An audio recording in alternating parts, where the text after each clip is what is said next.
Welcome to a special edition of The Daily on Friday, June 4th, 1 week till the World Cup begins. With David Agrell, Greg Lawless, I'm Jason Seguini. We're looking at the last weekend of MLS action before the World Cup. It's a full weekend, everyone in action. Let's take it. Houston at LA is the first big game we have to look at. Houston, obviously, we've talked about their struggles. We've talked about this tough road trip, New York to LA. What are you expecting from this game? I don't think it's time to panic about Houston. They've lost 2 games in a row, which is a pretty bad losing streak for Houston. Doesn't happen very often. The thing is, they've not lost badly. They've lost. I think they've been unlucky. Late goals. I think Houston can always get a point against LA. I think it's the Los Angeles team that's very, very strong, though. I think Houston, you're right, they can get a point against LA. I think that Houston's going to come out and sort of play a defensive game. They're going to use Brian Ching up top as a target man. He's playing well again. He obviously is fit again. Right. But at the same time, this is a Los Angeles team that has everything going right for them. Still undefeated, and the key right now, Tristan Bowen, the young kid. He reminds me of like a young Thierry Henry a little bit. His ability to find space, get out, and run. Don't put too much pressure on him, Greg. That's not pressure. It reminds me of a young Thierry Henry. And you know what? And you know what? Deal with the pressure. If that's too much pressure for you, you don't belong out there. But get out there, deal with that pressure. People are going to say that about you. And he, so far, is living up to it. He's great at finding space behind the defense. Obviously, he has a fantastic team behind him that can get him the ball where it needs to be. And he showed that he's a classy finisher as well. This is a team, I think, Los Angeles, that will do exactly what they've done before, even against Houston. Sit back, wait, steal the ball, boom, you're going on the counterattack, get the goals, LA gets a win. Yeah, it's definitely worked for LA so far this season. Remember, they don't give up goals, so they only usually need one to win the game. Moving on, Real Salt Lake and DC meet for the second time in the week. First one was US Open Cup. Not sure how much weight we put on that. Can DC keep their momentum of a couple, good games in a row going into the break? I think first of all you need to forget the midweek game, right?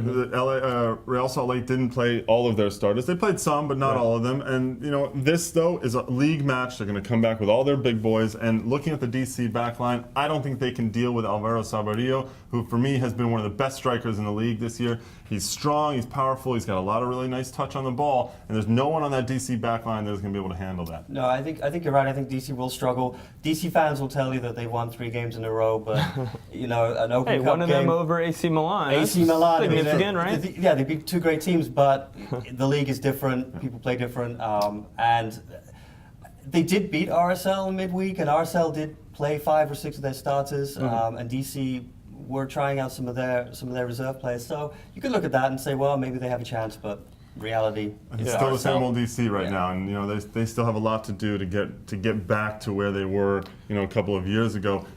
They do have a lot of injuries, and maybe the World Cup break will help them in that. Still, I'd like to see what Andy Naha does this weekend. Right, he's really exciting. All eyes on him now after that last goal he scored in the Open Cup. Very impressive. Another game this weekend, Chicago is going to Philadelphia. I'm sorry, Philadelphia going to Chicago. Peter Novak returning back to Chicago. Thoughts on that game? Well, I think from the Chicago standpoint, they're kind of looking at Peter Novak and saying, why isn't he the coach here right now? This is a Chicago Fire team that I think is still trying to define themselves under De Los Cobos. He obviously is a good coach. We know that. He still needs to get these players to be doing what they need to be doing and know their roles and responsibilities. They just don't seem to be putting it all together. But they're going up against a very young Philadelphia team that, yes, it's having some good results, but I think that the likes of McBride and Collins John and C.J. Brown, all these veterans that they have on the Chicago Fire team will eventually come through, and their quality will come through, and they'll get a result against Philly. I think these are 2 teams that we really don't know what to expect anything from. Philadelphia has been looking good recently, last couple of weeks, and Danny Mwanga scoring dramatic late goals. But I think you're right, Chicago at home, something to prove perhaps. I think you guys are talking about the veterans on Chicago being the difference in this game. Remember, Houston's a team of veterans. Houston's a team of guys who know how to win, and Philadelphia managed their first road win in Houston. That's so true. You never know what to expect there. Another game that's drawing some attention, but for reasons off the field, Chivas USA going to New York. Rumors now of Sasha Kljestan going to Anderlecht. This comes a week after rumors of Jonathan Bornstein going to Mexico. Is that going to be too much of a distraction for them? them? Key word here, rumors. Right? Yeah, it's a distraction in some way for any team, right? But they're rumors. It's just speculation right now. Both Chivas and Atlante said that the Bornstein move is speculation. The rumor was that Bornstein would go down to Mexico, and Giancarlo Maldonado, the Venezuelan striker, would come up to Chivas USA. So that might be really good. They need a striker. They need somebody who can start putting the ball in the net. Besides Justin Braun, of course. But on the other side, you know, the Sasha Kljestan rumor has been around for a while. It's been whispered. There was some stuff going on yesterday, some, you know, sort of unsubstantiated tweets about the fact that it was a done deal. It's not a done deal. Chivas told MLS Soccer just yesterday, last night actually, that nothing is done and he's still with them. So until something is really done on that front, I don't think you have to worry about it. Will it be a distraction? Maybe, especially against a New York team that is coming off a terrific midweek win that will certainly help their confidence. Well, guys, I want to get to a couple emails. Quickly, on the debate team that we did on style of play, I have an email from Rob who says, don't you think that a more fluid, flowing style of play that results in good passing and great goals and helps players with technical skills and such grow and flourish more, puts more butts in the seat? He basically says, doesn't this league have a style where it's rough, NFL-style play is rewarded, and you know, I mean, his thoughts are basically saying teams are rewarded for playing extra physical in our league. Do you think that is the case, or do you agree, disagree? I don't think so. I mean, I think fans come out and watch teams that win. Fans like to see teams win. It's great to see teams that play beautiful soccer, but not every team does. And I mean, you mentioned earlier when we were chatting earlier, RSL, they won the championship by playing good soccer. Yeah. But they scraped through. They scraped through the season.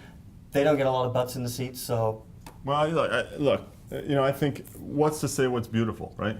For me, I watch Los Angeles, and I think that's beautiful. So some people don't like it. Some people think it's an ugly style. Some people say it's an Italian style. I'm not sure what that means necessarily. But I think it's a beautiful style in and of itself.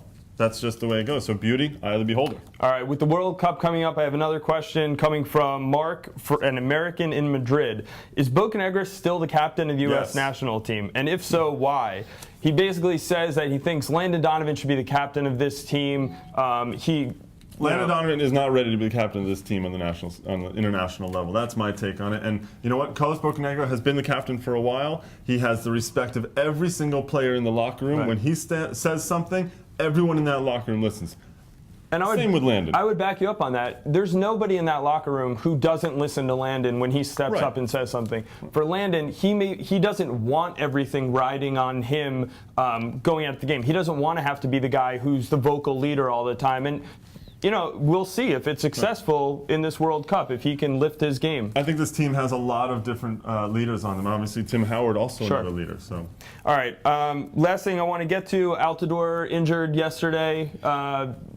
I don't think anyone needs to panic. He sprained his ankle.